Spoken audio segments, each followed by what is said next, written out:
Howdy, howdy, howdy. Hope y'all are all doing fantastic. Welcome to Monday night. Welcome to another episode.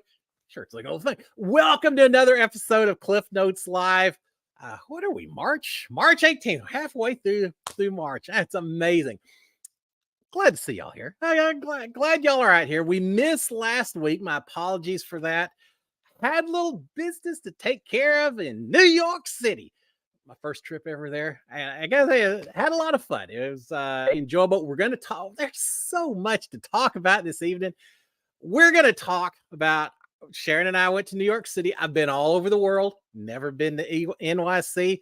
Now I know what it's all about. I feel like a real expert. So we'll talk about New York City surviving it and everything else. The highlight of the entire trip, the reason we went up there, was Nicole Anthony is no longer Nicole Anthony. She got married. She's now Nicole Franzel. No, she is not. Nicole Franzel got married, and now her last name is A. Nicole Anthony got married. Now her last name starts with F, which is kind of funny. But anyway, we went and saw Nicole's wedding in Long Island. Had a blast. So much fun. So we're going to talk about that. We're going to talk a little reality TV. Of course, we're going to do that. We've got a big announcement. I've got a special guest from Big Brother 25 that's going to be joining me next week. I'm going to tease that. I'll wait till a little bit later in the show to talk about that. So all kinds of stuff, plus whatever y'all got in mind as well. So with that being said, let me go out here real quick and see how all of y'all are doing. Can't believe they had spring break. I know people have different spring breaks around the nation. Here in Houston, I think it's pretty much last week. And so a lot of people out and about and everything. The rodeo wrapped up here in Houston. I was up in New York City, so I didn't get a chance to do it this year, but I'll do it next year. That means I can get to go twice next year and do that. All right, let's see who we've got out here, and then we will we'll get caught up in all kinds of stories and all kinds of stuff. Marilyn Sutherland, how are you doing, Maryland? Patricia Miller as well. Colleen, Terry Thomas, Jake the Horror Movie Geek. Love seeing all these names out here. Mark Taylor, Nunez 1919, Amanda Lowe, Laura Lewis, Terry Thomas. I may have said you before, Terry, and that's all right. Rachel Karen, Miss Fire. How are you doing, Miss Fire? Andy W, Deb McDougal, Bing Bong, Bing Bong, Adam Z, Cindy Heyer, Wyatt Garrett, and let's see. That's it for right now.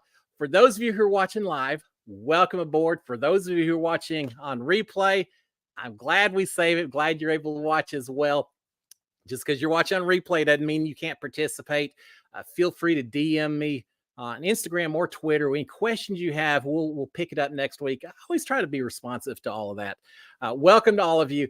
As I often say, if you haven't already done so, please consider subscribing to my channel. Please consider turning on notifications so that anytime I drop some random episode, you'll get notification. Be the first to find out. And while you're out there, you know I love the thumbs up, so I always appreciate it as well. I'm just glad to have y'all with me this evening.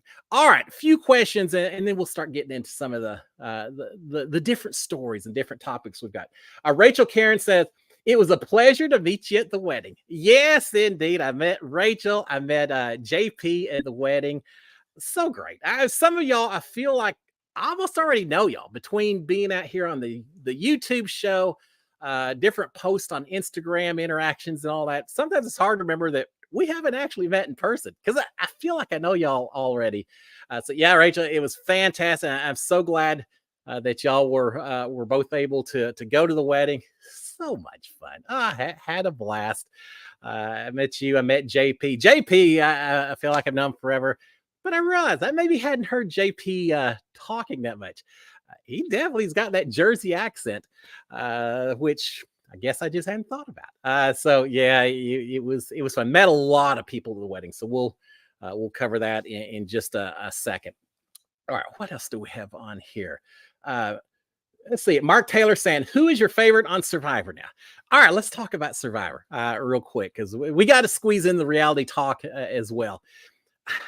I don't know. You know, just when I think that I really have someone that I'm going to be cheering for, not that they let me down. It's a tough game. Banu, I think that's how you pronounce his name, right? Yeah, Banu. It was on. Oh, Misfire saying thoughts of Banu on Survivor. Well, there you go. What a segue. I said at the very beginning, I think when I talked a couple of weeks ago before the first episode, Banu was kind of my favorite. He seemed very passionate about playing the game. He was a huge fan. So in a lot of ways, he came in the way I think I would come in. But I gotta say, I just don't think that Banu is set up for the game. He may love the game. Uh, he does not handle stress well at all. And I can only imagine. I played Big Brother. I know how stressful that game was, but at least they fed us. At least we got to sleep in beds. Now I had to share the bed with Ovi, so there's advantages and disadvantages. I love Ovi, but not only are they stressed out about getting evicted or voted off the island, they're hungry, they're tired, they're sore from the challenges. I get all of it, but Banu, and maybe some of it is editing, but I don't think so. I think Banu is just a very sensitive individual. Ed Brewer saying Banu cries too much. He does cry a lot, and that's why I say editing, maybe a little bit, but I think he's just an emotional guy. And Bing Bong saying Banu is a legend. I'm glad he's on there. One, because he's getting to live out something that he obviously is so passionate about. What was that he was saying? He didn't care about the $1,000,000. He wanted to win 1,000,000 hearts. I get the sentiment, but I want everyone playing that game to play it to win, right? I mean, no one wants to go home a villain, but at the same time, so you want to have friends and have everyone like you and all, but you got to go in there to win the money itself. And Banu he's just having a hard time of it. Now, I will give him credit. He isn't quitting. I was a little worried, and Mark, you're saying who I was cheering for. Q is one of the people that after the first episode, I was kind of cheering for him because I felt like he was out there. Man, he wanted to fight. He wanted to play the game, and he even talked about quitting a little bit last week because he felt like he let the rest of the team down in a challenge. You can't be doing that, and hopefully he wasn't serious. Hopefully that's just him trying to let everyone know how intent he is and focused on winning. That old Nanu tribe just doesn't quite they just keep falling apart. It is amazing. Misfire saying waiting on Venus versus Hunter matchup. Yeah, that could be good. Now, did y'all see in the last episode Hunter in his house, a little reflection episode of where they came from and all that? I'm still trying to learn all the names, but Hunter, he's like Carson from season before. He has more puzzles that he has built with 3D printers, tiles, shuffles. Talking about someone who is prepped and prepared for that.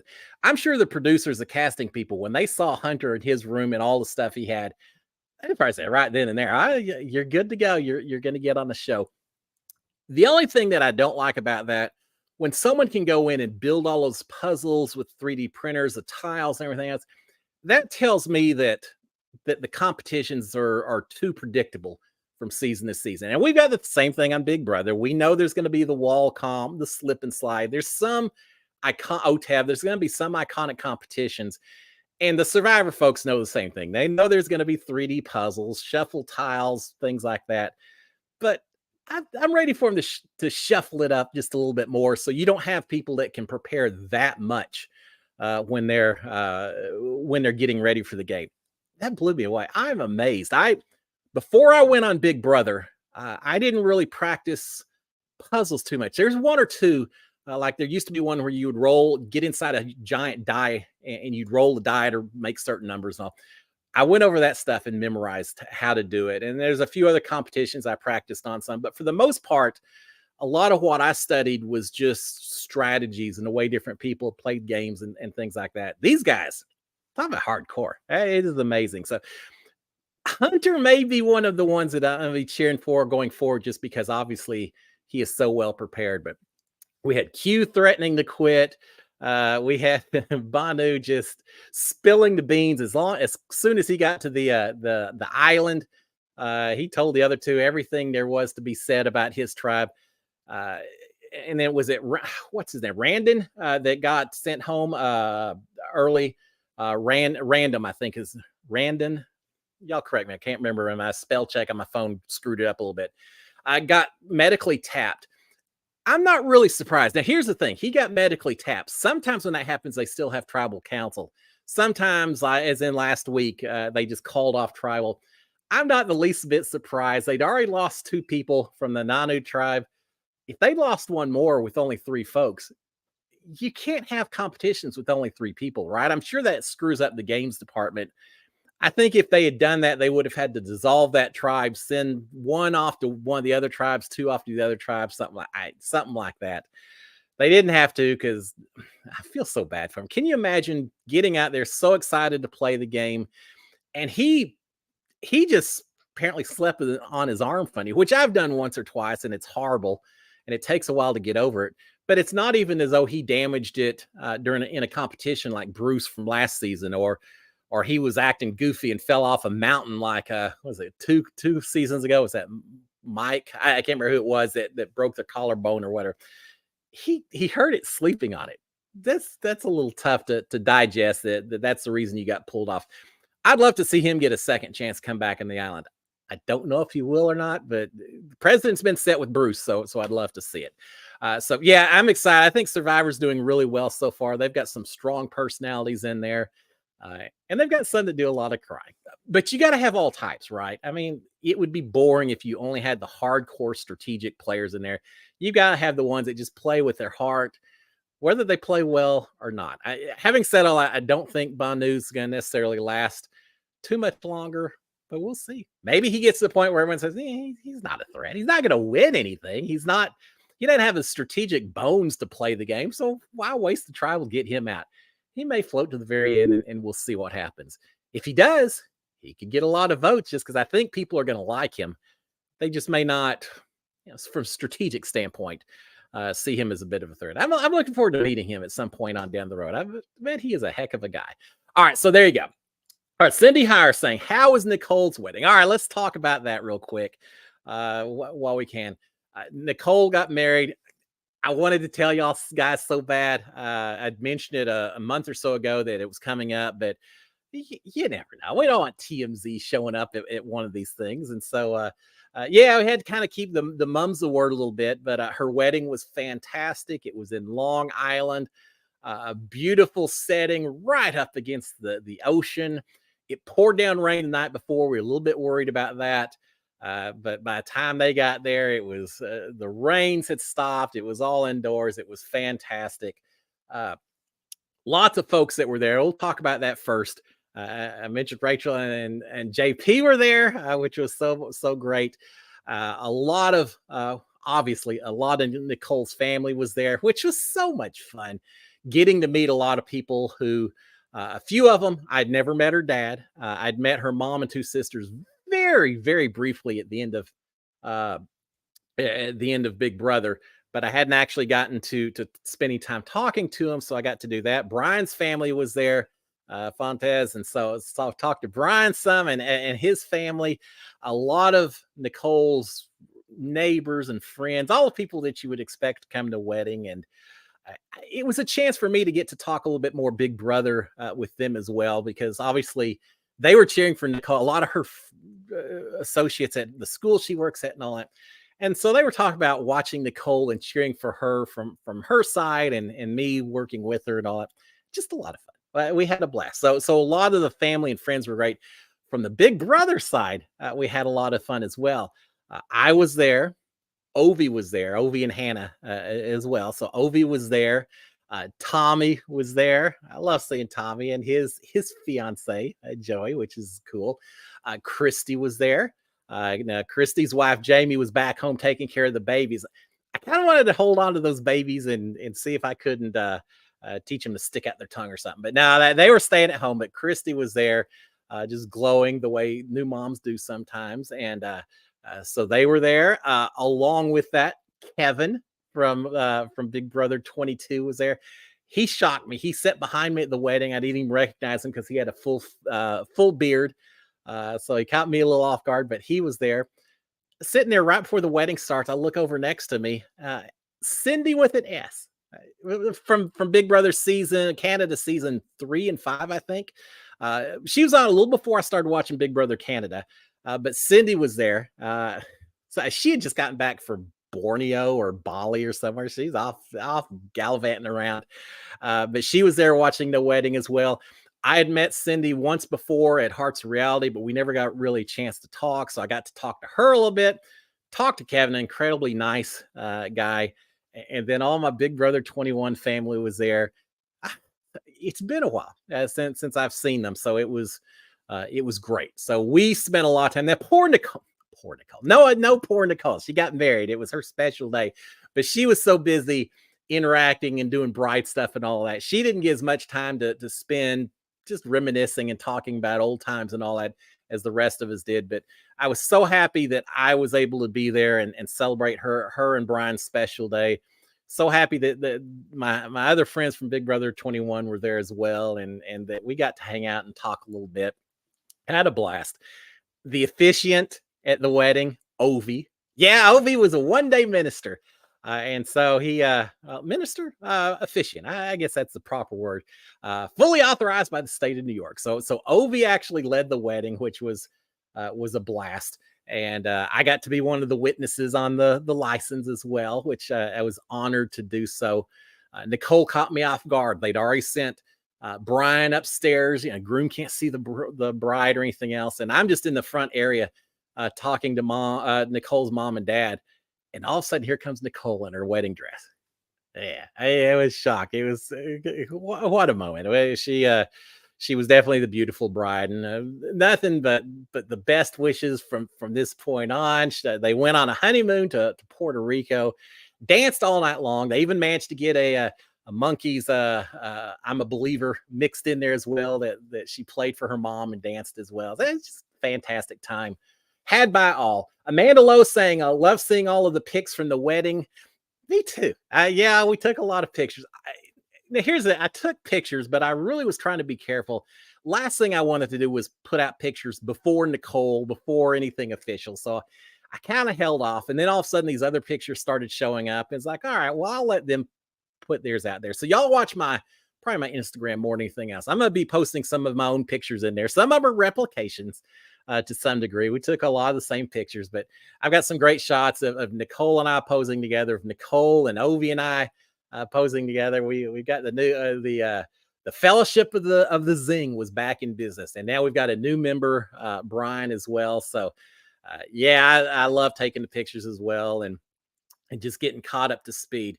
It's hard to believe, when I was in the Big Brother house, yeah, I'm married, got kids, and my life is well established. But so many people in that house were just getting started since I got out. Nicole got married. Christy's got married. Ovi's getting married. We talked about that some. Tommy's getting married. We talked about that some. Christy's had babies. Nick has had a couple of babies as well. Nick wasn't able to be there, which I miss seeing him. But and I miss a lot of the other BB21 folks as well that weren't able to make it. But very grateful for those who did. Yeah, I just had a lot of fun. I'd never been to New York City, and so it would have been fun to go up for any reason whatsoever, but especially to get to go up and see old friends and new friends. It was just it reminds me yet again how special, how fortunate, how lucky I was to get that opportunity to go into the Big Brother house and play that game. Yeah, playing the game was great, and to some degree, I've now gone back to work and done regular things, but I still get that little slice of life that all is due to Big Brother 21. I got to go see a girl from Long Island get married. Guaranteed, our paths would have never crossed if it wasn't for Big Brother. So yeah, very, very special. All right, let's see what else. Blaze is saying, "You're my favorite Big Brother player of all time. You inspired me to get a wife." Well, thank you, Blaze. I appreciate that. And knowing that my wife and kids were waiting for me back home kept me somewhat sane while I was in the house. I knew that no matter what happened, good or bad, at the end of the day, it didn't matter, because what was really important was back home. And I'm glad that you found that special someone as well. Life's completely different when you've got a spouse at some point. So congratulations to you, and thank you for the kind words. I gave it everything I had while I was in there. I came so close, but I gave it a shot. We did spend a little time while we were sitting around the dinner table, or the table at the wedding, talking about coulda, woulda, shouldas, and I know Tommy and Christy and Ovi and I said, Dad, what if we went back and played the game? But say you came up with the exact same cast of Big Brother 21. Good luck on that. But say you did. And so we all knew each other and came back in to play the game again.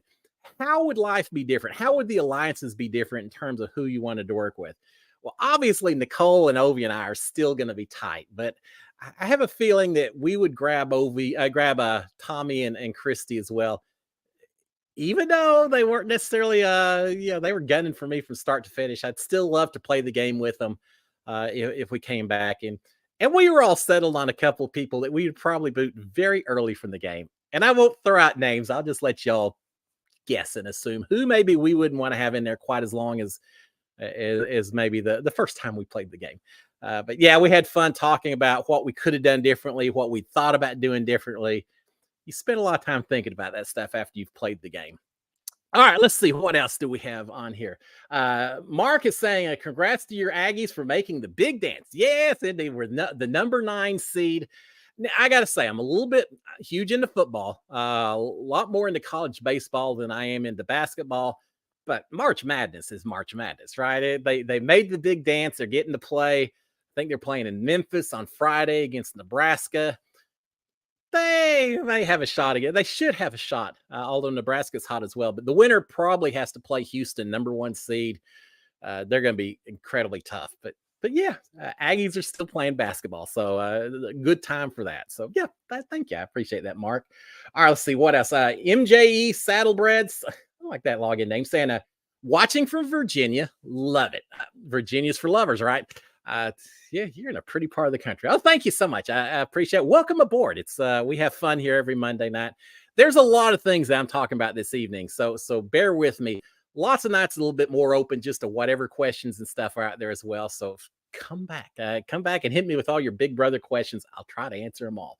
All right, Wyatt Garrett. Hey, Wyatt saying, going to see Easton Corbin at Billy Bob's. I envy you getting to see all these performers. All right, Wyatt, have you heard? I just heard the rumor today. You're more in the know than I am, so you've probably heard. All right, George Strait, June 15th, Kyle Field, which just happens to be the football stadium for the Texas A&M Aggies.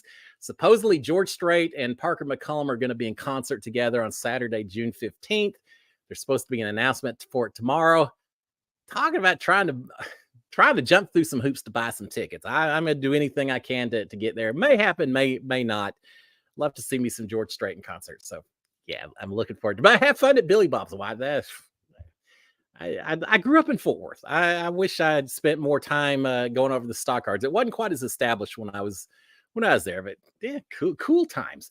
All right, let's see. JP, I had a blast meeting you, and it was so much fun. JP saying, what imaginary subway is behind you? They are not that clean in real life. All right, let me tell y'all a little of my subway story. I got there. We're staying. Did I tell you our first trip ever to New York City? Yeah, been all over the world, but there's no oil and gas in New York City, so I just never been up there before. We went up there. We stayed at a hotel right there on Times Square. You can't get any more touristy than Sharon and I did. Up on the 43rd floor, overlooking Times Square. Really cool. Such a fun place to be based, but very touristy. It's like Disneyland or something. It's just all bright lights and gift stores and things like that. But we got there and we saw a Broadway show. We got all kinds of food and everything. But I told Sharon, I said, all right, I'm not leaving New York City without at least riding the subway once or twice. We landed at LaGuardia. It was middle of the night, 11:30 or so. We took a taxi to the hotel, which was fun because we got to see the city at night and all that first exposure. That was cool. But I said, I'm not leaving without trying out the subway. So I said, I'm gonna go down, see the 9/11 memorial, see the museum. I want to do it first thing in the morning because I didn't have tickets. I heard there was a long line, so I'm gonna get down there early before it even opens to do it. And Sharon said, "Well, go do it." And I'm not riding the subway. You go ride it. Hopefully you come back and well, I'm always going to take the risk and do the adventurous stuff. So I get out of the hotel. I walk about a block or so, get on the 50th Street subway. Walk down, seems like 150 stairs to get down to the bottom of this thing. Got in no problem. They make it so easy. Just throw your credit card down. You get into the terminal. Not that many people there. I mean, it's rush hour. It's like 7:30 in the morning. I thought, God, this is gonna be horrendous. Nah, there were just half a dozen people there. I guess a lot of people in Times Square aren't necessarily going elsewhere to go to work, being touristy and all that. So I hop on the subway. Actually, hopped on the right subway. Got on, heading down towards downtown. See, I even know downtown and uptown and midtown and all those fancy New York words. Heading downtown to the 9/11 area. I get on the subway and realize that there were a few people who maybe were sleeping it off, we'll say, or maybe just resting a little longer than most people do who are doing rush hour traffic. We had a few I dare say maybe homeless gents that were on the subway train with me. No danger. They're sleeping off whatever the fun activities I had from the night before, but a few people sleeping around on the subway.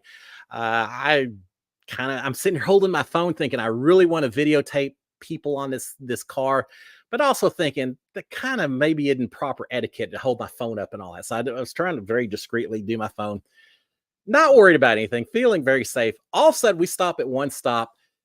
3 or 4 policemen come on this thing and they got their batons and they're banging away on the metal and they're yelling, get up, get up, get up. Two of the guys popped right up. No worries. Police left them alone. The other guy had a few choice words for the police and basically said, yeah, you're not going to wake me up. Police said, yeah, I think we will. Before I knew it, they're pulling him off the train and he stopped a little earlier than his planned departure point, I do believe. So yeah, they took it seriously down there. Now, right after the trip, I found out that someone got pushed in front of a train. Someone else got shot on a subway train. So, maybe it's not 100%, but I got to say, I felt very safe on the train. For the most part, it was pretty clean. And I will say this about New York people. I grew up in Texas, Texas versus New York, Yankee versus Southerner, and all that. I've always heard how gruff and rude New Yorkers are, and I didn't catch any of that. Now, quick, they walk fast. I fit right in with the New Yorkers the way they walk, and not always ready to throw out a whole lot of words and a whole lot of conversation because they got places to go. But I met some incredibly friendly people up there. Never had any issues with anyone that I just felt was blowing me off. Maybe because I'm always smiling, and they knew I was from Texas, right? The way I was smiling and the accent and all that. But incredibly nice people. We went one day while we were there to a place called McSorley's Pub. McSorley's. It's basically a pub in the East Village. I think it is the oldest pub in the United States. George Washington drank there. I think they still have the original tables probably from when he drank there, it seems like, because everything looked very antique inside, very small. We got in there. There's no way a fire marshal monitors McSorley's pub because there must have been 200 people in a space about the size of my living room. But we got in there, nowhere to sit whatsoever. One of the owners or bartenders or whatever said, I got a spot for you. He went over, grabbed a couple of guys, said, y'all scoot over. They're sitting at your table with you. So Sharon and I sat there and drank ale, drank beers with 4 or 5 college guys that live in the East Village for an hour or so. You get there, you don't have a lot of choices. You want light beer, you want dark beer. There's no brands. It's just you want light or dark lagers. But we did that. We had a blast. Got to know these guys. Just fun interacting with some of the locals and all that. So we did that.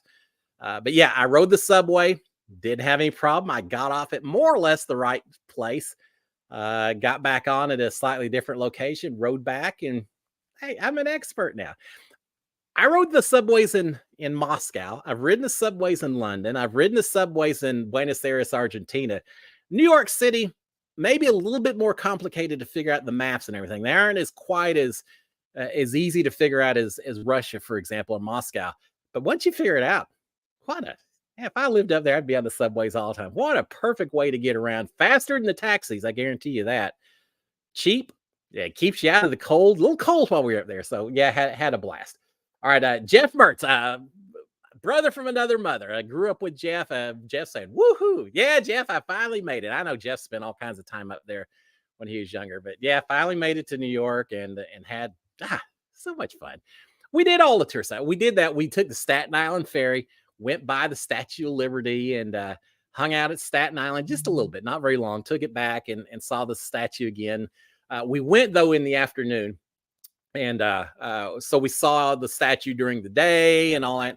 Then we waited in Staten Island until the sun went down, and once that happened, then we went back to New York City. So we had the nighttime skyline up in front of us. It kind of magic. It looks like from Harry Met Sally or something, some old movie, seeing the skyline at night.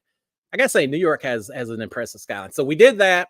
We went to a comedy club, the Comedy Cellar, which was over in Greenwich Village. So we saw a comedy act. They were pretty funny. We had a lot of fun doing that, just spur of the moment. We went and saw a Broadway play. We saw Harry Potter and the Cursed Child.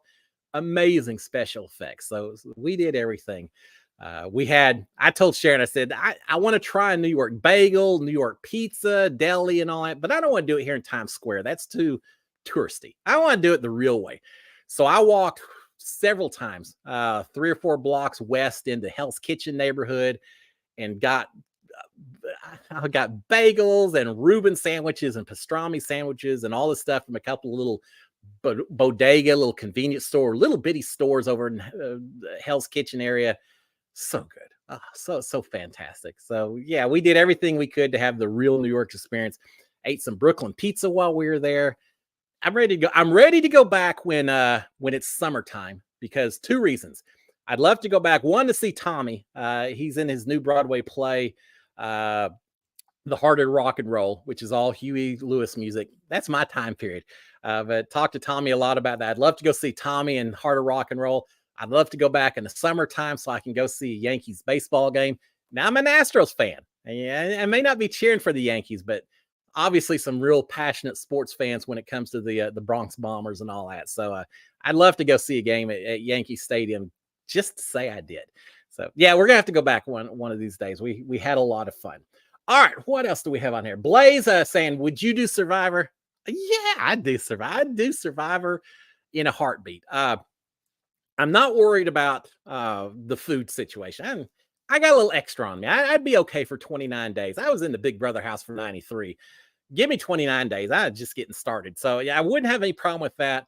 I can't stand the cold, so I can't say I wouldn't be a little bit miserable if it started raining. Apparently, this season of Survivor, they had a massive thunderstorm roll through like night number 6. That was just miserable.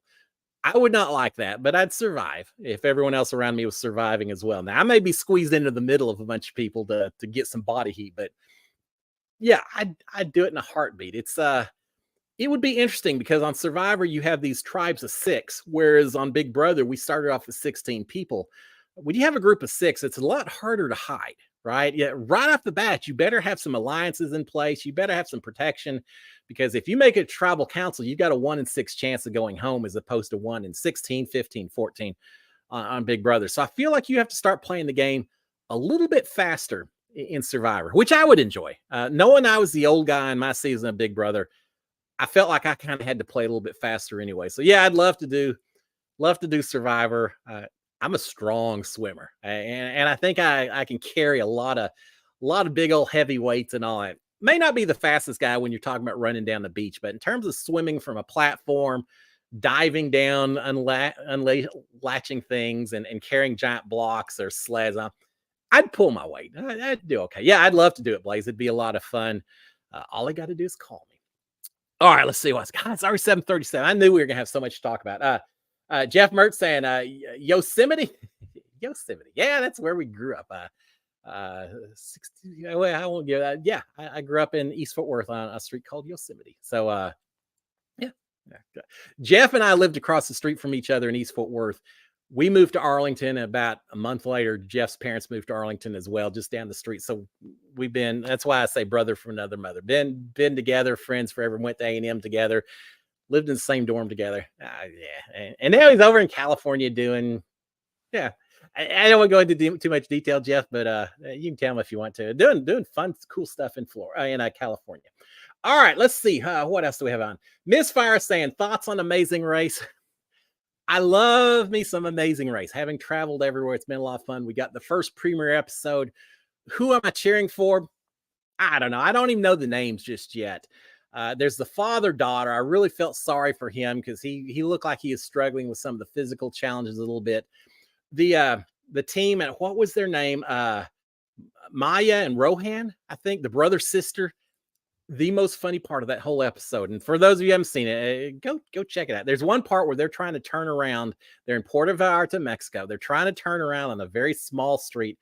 They managed to get their car at a 90-degree perpendicular to the street with a curb, not a curb, a wall about 6 inches in front and in back and forth until they're lined up so they can't get out at all. Most hilarious thing I've ever seen. Took them forever to get into that position. Took them forever to get back out, and they paid the price as well. But no, I've enjoyed the first episode. When Sharon and I got married, we went to Cabo San Lucas for our honeymoon, but we also spent a little time in Puerto Vallarta. So if I was on this season, I'd be saying, "Yoo-hoo! I know the city. I speak a little Spanish." It would give me a lot of confidence to start the season somewhere like that. I'd have a lot of fun. My favorite part of that whole episode, I think, maybe, was all the Nacho Libre wrestlers in the ring, and they had to identify which wrestler was competing against which other wrestler. Figure it all out. They're all in the ring competing at the same time. It's just a lot of fun. It reminded me when I was on spring break down in Matamoros, Mexico, South Padre Island, but then we'd cross the border into Matamoros. And all the places down there's one long street that had all the bars for the college students and all of that. There are also stores that sold those Mexican wrestler masks. And so all myself and all the guys in our dorm, we all bought those masks. We all threw them on, and we just acted like idiots. We'd go into they had like a little plaza at the end, and we stood there and acted like we were wrestling each other, screaming and hollering with our mask on, and really just kind of being knuckleheads. But we had fun doing it, and people had a lot of fun laughing at us, saying, "Look at those knuckleheads up there acting like they're wrestlers." But somewhere in here, I still have that Mexican wrestler mask from a long time ago. Yeah, I loved Amazing Race. I always have. It was a fun episode. I'm looking forward to see where they go next over the next few episodes. This is a reality TV season, right? We got Amazing Race. We've got Survivor. We've got Big Brother Canada. I'm having a hard time with Big Brother Canada. I missed the second episode because I was on an airplane flying to New York City. I haven't had good success in being able to pull up the episodes. I've read the recap, so I kind of know what's going on. But between not having an easy time watching the episodes, why doesn't Global TV want Americans to watch? I don't understand why they don't give us a legal outlet to watch it. But between not being able to easily watch the episodes and not having live feeds, I'm not sure that I'm going to pay as much attention to it as certainly as I do Big Brother USA and Survivor and all that. I'll read the updates and know who's there and who's running the alliances and all that. But it's just tougher to pay attention to down here. So come on, Global TV, fix it. If they had a channel down here, if they let you go on Paramount TV or somewhere else and pay a couple of bucks a month just to watch Big Brother Canada, I'd pay it in a heartbeat. And I know there's a lot of other people are, but they didn't ask me. All right, what else? Let's see. Beverly Brandon saying, out tonight celebrating my birthday. Well, happy birthday, Beverly. I hope you have a blast on your special day. Eat not lots. I have some cake, blow out some candles, and then just enjoy another year around the orbit and all that. Happy birthday to you. I hope you have a blast. And thank you.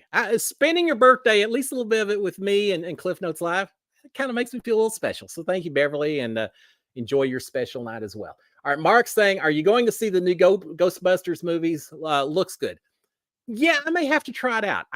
I'm excited about it. I saw I can't remember, was it Jimmy Fallon and Bill Murray was on? I can't remember, but he had a little clip from it. All of them, Ernie Hudson, I think, all the old Ghostbusters are showing up. It seems like to do this new show. Yeah, I love Ghostbusters when it came out. What was it, 1989 or something? It's hard to believe it's been that long. Who you gonna call? Yeah, I think I'll go see that. I want to see Ghostbusters. There's a new movie coming out April 12th called Civil War, which I think is going to be incredible. So I want to watch that as well. Two movie recommendations for you. One, a strong recommendation, one, an interesting recommendation that I watched on the way to New York City and then coming back. I saw two different movies on the plane. Going up there, 1917, all about a soldier in the World War I trying to get to another unit to warn them about an attack. And some background you don't really need to know necessarily, but it's a war movie, but it's a very incredible movie. It really got me emotionally invested. The cinematography, incredible. I think they won some Academy Awards as they should have for it. Just incredible movie. It really hit home a lot. It reminded me a little bit of Saving Private Ryan in its tone and everything. But yeah, some of the filming, just long shots of these guys going through the trenches and showing what life was really like during World War I. Such a horrific war. Mustard gas, horrible stuff. But incredible movie. So I watched that coming back. I watched a show called The Creator by the same guy that I think that did Ex Machina, which is one of my favorite films. I love that one. This is about a future where kind of man versus artificial intelligence to some degree. Think Terminator, but not really. A little different, a little more emotional, or a little more, I don't know. It's different, but it's very much a thinking movie. Hot and cold. Not my favorite of all times, but it's certainly still enjoyable. But it makes you think a lot about where are we going to be 5 years, 10 years from now with artificial intelligence as this stuff continues to evolve. Who knows? We're gonna have we're gonna have Big Brother seasons where you're gonna have a couple of artificial intelligence folks in there playing the game with all of us regular folks, and it could happen. Don't poo-poo it. It could happen. Now, but check out 1970 certainly, and the Creator would be interesting as well. All right, what else do we have? 15 minutes. I got a couple of things I'm going to try to cover. So let me cover a few more questions and we'll do some stuff. Jeff Merch is saying, watch The Simpsons next Sunday. All right, Jeff does some work with The Simpsons, so he's got some inside knowledge. Well, all right, Jeff, I'm going to check it out. Okay, now you got me intrigued, so we'll certainly do that. Cindy is saying, thoughts on the Traitors finale? I am perfectly fine with that. First of all, spoiler, if you haven't already seen it, because I'm going to talk about it. Trishelle and CT, right, won it. I'm happy they won it. I have no problem with them cutting loose Mary Jane, Marianne. It's amazing. It's a week or two. I've already forgotten. But yeah, it was a little tough that they cut her loose. But I don't blame them. One, they didn't know for certain that she wasn't a traitor. Two, you are talking about money that you're competing for. And it was an extra $35K or so for each of them by not carrying her to the final. I have no problem with the decision. I'm glad this season that the Traitors got beat as opposed to someone making it to the end. It shows that it can go both ways. I love the season of the Traitors. I heard the ratings were, and it's Netflix or Peacock or whatever, so you don't necessarily have ratings like you do on TV, but I heard viewership was through the roof, even compared to season one. So hopefully that's a good sign that we'll get some more on down the road. Now, I enjoy the Traitors. I think it's a fantastic premise. I still think that there's a lot of people who aren't playing the game the way I think I would play the game. I think I'd do pretty well at it, just because I don't know. We'll talk about some other episode because we don't have enough time really to give it the study it needs this evening. But yeah, I love the Traitors. It was fun watching that thing, a fun little ride, and I'm a huge fan of CT. I like Johnny Bananas as well and all that, the guys from the challenge, but CT in particular, just one of my favorites from watching many years of the challenge, and just seems like a nice, solid guy. So yeah, I'm glad to see that they did well. Karen Hummer saying, is the supply room soundproof? No, not at all. You're talking about in the Big Brother house. No, it's not. During my season, Nicole and myself were trying to talk to Tommy at one point in the supply room, and we walk outside, and Mickey's got his ear up trying to listen. I gave him a hard time and on that. So yeah, you can sometimes when you're in the supply room, you can hear people talking outside. I know I tried to put my ear up against the wall to hear the people in the target room talking. It was hard to do. I could hear them talking. I couldn't really make out words, but certainly if you're outside, you got your ear up against the door. You can hear people talking inside if they're not too careful about whispering and all of that. The problem is you don't know when they're approaching that door. And so you may get the door opened up in your face and people know what you're up to. So you got to be careful with it. Yeah, no, the only place that there's soundproofing in the Big Brother house is the diary room. There they've got soundproofing up because you're not supposed to hear what's going on inside. Now, even with that, sometimes when Tommy was in the diary room, I would hear him laughing and yelling because he just has as strong a voice as I do. And he was very loud sometimes in the diary room, and we would hear it outside. Soundproofing only does so much, but yeah, that's supposed to be soundproof. The rest of that house, yeah, trust me, I know now. There's no soundproofing anywhere else. All right, what else do we have? Jake the Horror Movie Geek saying, when I was in New York City in 2009, seemed like there were no benches to sit in the city. The Central Park had a myriad of benches. We drove around Central Park, but it's cold, it was rainy, so we didn't actually venture into the park. It's big, a lot bigger than I thought it was going to be. I'd love to go back and do some of that in the summertime as well. Yeah, I can't say I saw a lot of benches or a lot of public bathrooms or anything else. Well, no, not official public bathrooms, more just the corner, corner of the sidewalk, it seems like sometimes. But yeah, it's yeah, I didn't see that. But we never stayed a long period of time in any one spot anyway. We were always walking back and forth. There, I will say, right there in Times Square, there's one section they've got a bunch of chairs and tables that you can sit at, and we did do that a little bit and did some people watching. Here's a question for those of you who have a little bit more to know. I get it. You got Batman, you've got Minnie Mouse, Mickey Mouse, Elmo, all the people posing for pictures in front of Times Square. If you look out there and you see 20 people dressed as Elmo, why are you going to go buy an Elmo suit and decide that you're going to be the 21st person dressed as Elmo and taking pictures? I've got pictures of more Elmo standing around with each other. It's like the Clone Wars on Star Wars, except instead of the stormtroopers, they're just all Elmos. I'd hate to get them mad because it's a little bit like zombies. You can handle one. I can handle one Elmo. When 20 of them are all coming at me at once, yeah, I think they may overwhelm me, and I may not I may not be the one that'll be laughing. It'll be 20 laughing Elmos instead. Yeah, there were Elmos everywhere. Now there was no naked cowboy. I guess at 40 degrees and raining, even the naked cowboy isn't willing to stand out and make money for that. It kind of made me think maybe I could husk for a little busk. Is that what busking? That maybe I could be out there stripped down to my skivvies and make a little money. Sharon shut that down pretty quickly, but hey, I could have had fun doing it maybe until I got arrested. But now we had a lot of fun watching all the Elmos run around. I got a couple of pictures. Talk about taking pictures discreetly. I'm afraid that if I held my camera up and they saw me, they wouldn't put up that. Those Elmos would come charging. So yeah, I was very careful with that. We had a lot of fun. God, there were a lot of Elmos though. All right, let's see. Real quick. One more two questions. Then I got to talk about my special guest for next week. Ed Brewer is saying 3 tribes of 6 or 2 tribes of 9. Which would you prefer? In all honesty, I kind of like the 2 tribes of 9 because it allows you to work with more people to create alliances that may last a little bit longer into the game. With 6, you get rid of a couple of people early, and then you merge, and you've got this whole new game almost. I like the idea of developing some bonds before you get to the tribal merge, and still having enough people that you can do it. So, just as a personal opinion, I'd rather have 2 out of 9, but I don't have a huge problem with 3 tribes of 6. And maybe wish they'd switch it up a little bit so you don't know until you get out there which it's going to be.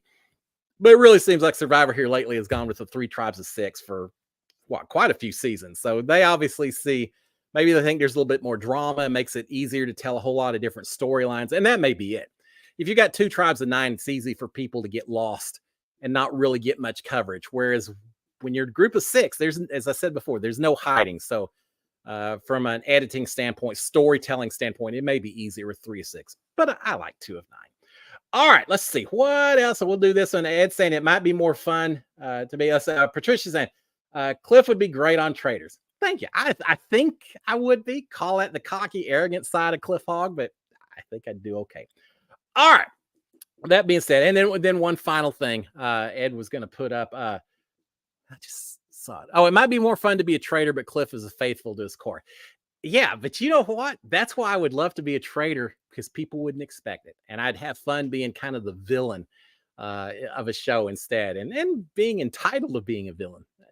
That would go against typecast. I think I'd have a blast being a trader. I'd play the faithful if that's all they pick me to be, but I would love to be a trainer. So much fun. All right, guys. With that, yeah, Nunez saying, tell us about your guest. Yeah, I didn't want to push it too far to the end, but it's all about the teas and everything. Now, I mentioned it a couple of weeks ago. We were trying to get scheduled out. We've now gotten it confirmed. Next week, a very special guest from Big Brother season 25. And let me see if I can do this the way I wanted to. This fancy technology and all of that.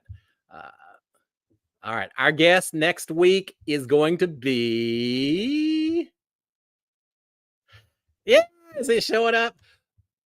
Bowie Jane. Yeah, Bowie Jane's going to come on the show. I am amazed I was able to get her on. She just got back from Bali.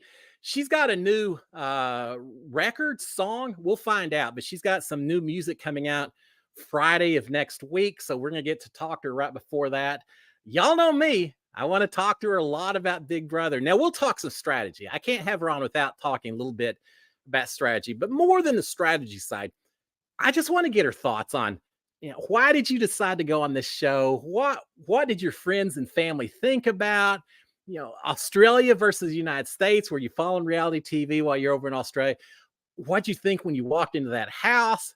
All the questions just about what was going on in her mind throughout the season. What were your high points, your low points? We're going to talk a lot about Bowie Jane's experience in the house, but also a little bit about beforehand, after. She's obviously enjoying life afterwards with the extra exposure from Big Brother, but she's already famous ahead of time as a DJ and all that. So quite the amazing individual. I'm so looking forward to. I've talked to Bowie Jane a few times just through DMs, not actually by phone or anything else. It's always just been through some messaging. But I love seeing her game. She made it to third place. She knew what she was doing. I wasn't always 100% sure of that, but she had it all figured out. And so, yeah, I'm looking forward to talking to her, getting her thoughts on it. So next week, we'll have dedicated to Bowie Jane. And yeah, I'm looking forward to it. So y'all think of your questions. As always, we're keeping everything positive out here. And so please keep that in mind. But yeah, any question you got for Bowie Jane, her experience in the house, all that, come prepared with the questions, because we're going to give the whole hour to her. And it's going to be so much fun. It's going to be great. All right. So yeah, let's Bowie Jane, I'll be posting some reminders here throughout the week to make sure everyone's aware of it. And it's going to be cool. I was so excited when we were able to make it work. So it's going to be great. All right, guys, one final thing that I want to do. And this may be interesting. I've told y'all before that we got a Ninja Creamy for Christmas, right? We may have been making all kinds of different ice cream recipes. I tried one with jalapenos and vanilla ice cream and flaming hot Cheetos coating it. Actually pretty good. You don't necessarily need the flaming hot Cheetos, but the jalapeno and vanilla ice cream, spot on. I love it. I've been eating it at least once a week, fixing it. Sharon likes the ice creams that are very standard, chocolate, butterscotch, things like that. I'm a little more adventurous soul, just like the guy who rides a subway. I like to kind of push that envelope a little bit. So I pushed the envelope with a new ice cream recipe. I haven't tried it yet, but I'm going to try it here before we shut down. Wait until the end of the show. So if it makes me want to go be physically ill in the other room, I don't lose the whole show, because I came with the idea. Well, I was in the Big Brother house when I got my HOH basket. One of the things I requested was a can of chili. I thought, what if you had chili with ice cream? I mean, chili is kind of a spicy food, but lots of times when I eat my chili, I drink it with a glass of milk. So instead of a glass of milk, what if I just had it with ice cream instead? So I mixed a vanilla base with a can of Hormel chili, no beans, Hormel chili, and made chili ice cream in my creamy. And here you go, guys. Can you see that? If you smell it, it smells like chili. So I haven't tried it yet. I'm going to let me see if I can get this off. Get a little more exposure. Well, maybe. Let's see. Leave. There we go. Hope that does it. There we go. All right. Real quick. Yeah, we got 2 or 3 minutes. So I thought, just for you guys,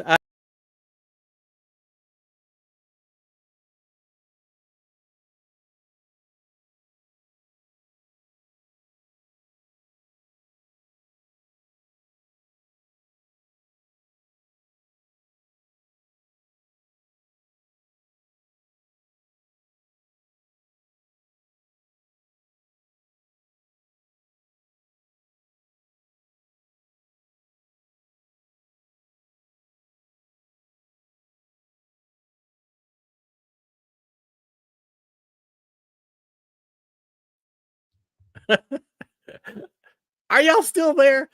Just when I think I got it all figured out technically, I show that maybe I'm not quite there yet. All right, well, so much for sharing and figuring out how to do it.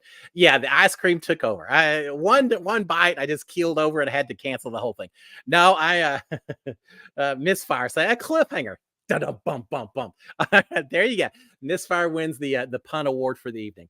I don't know what happened. Obviously, it's easier to share a picture than to take a picture off. All right, but here you go. I still haven't tried it, but I'm going to try me some chili ice cream, and we'll see if it's any good. I've kind of thought it'd be fun to do a YouTube channel just with exotic ninja ice cream type flavors. Hey, maybe if they don't sell TikTok, maybe I can do some TikTok videos. So here you go. All right, here you go. It looks like ice cream, right? Except it's actually chili and ice cream. Let's see. You know, it's not bad. It's it's very much the chili from a hot dog. Huh. If you had, if you were eating ice cream, I guess I'll swallow. If you're eating ice cream while eating a hot dog at the same time, that's what it tastes like. It definitely has a chili flavor. There's no getting around the chili flavor, but the cream of the ice cream actually is a little bit of it cools it down a little bit. Okay, well, I'll give that about 7 ice cream cones out of 10. I got a pint in here. I'll probably finish it. Maybe next time I need to blend some hot dog weenies in with it. That may be pushing a little too much. I think I'll be okay just with that, but it's not too bad. So y'all saw it here first. If I become viral on TikTok, y'all saw it first. Yeah, okay, that's not too bad. I'll pick the jalapenos over the chili, but it's okay. All right, guys. With that, 8 o'clock. I guess we'll shut it down. Just all kinds of interesting experiments tonight, but in the end, man, I love New York City. All the best to Nicole and Brian Fontenot's. I'm so happy for those two guys. I'm happy I was able to come back to see y'all again this evening. And next Monday, Bowie Jane on the Cliff Notes Live. We're gonna have a blast. We're gonna have a lot of fun. So y'all check it out. I'll send out reminders. But until then, again, please consider turning on notifications, subscribing to my channel. Thumbs up is always appreciated. And I'll be sending out plenty of reminders for next week. Come with the questions. I want to know what questions y'all have for Bowie Jane about her game, her life, everything else. She's got, I think that a lot of stuff we're going to find out about her. It's going to be a lot of fun. So guys, until next Monday, y'all have a fantastic rest of the week. Enjoy getting be springtime for a lot of folks. So y'all enjoy the spring, nice weather in your neck of the woods. I'll be back next Monday. Until then, SKD 143. Love my wife, love my kids, love reality TV fans. Love you guys. Y'all have a great one. I will see y'all next Monday. Until then, cheers, my friends. Bye. I need some more of that ice cream. See y'all later, guys. Bye.